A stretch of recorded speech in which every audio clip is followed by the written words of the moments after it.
Today is April 16. Ayan po. At naulan po ngayon. Kagabi pa po, actually, since last night, it's raining.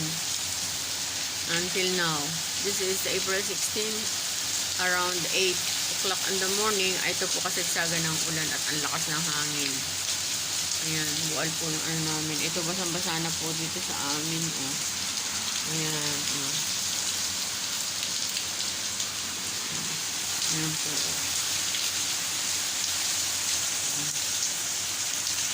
It's raining.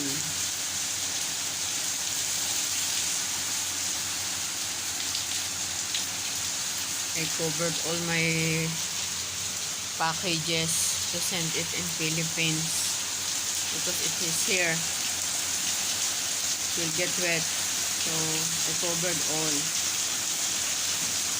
This. Ayan po, ang lakas ng ulan. Oh. Too much rain.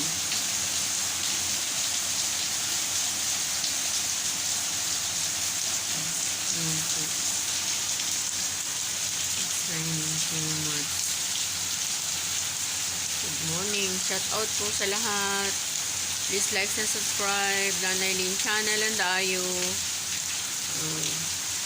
Please subscribe po. Like and subscribe po tayo. Para po maganda ang mapanood natin sa mga pangyayari sa buhay ni Nanay Lynn channel here in Dubai. Ayan po. Life of Nanay Lynn channel in Dubai.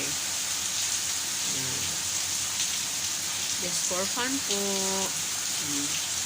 God bless all.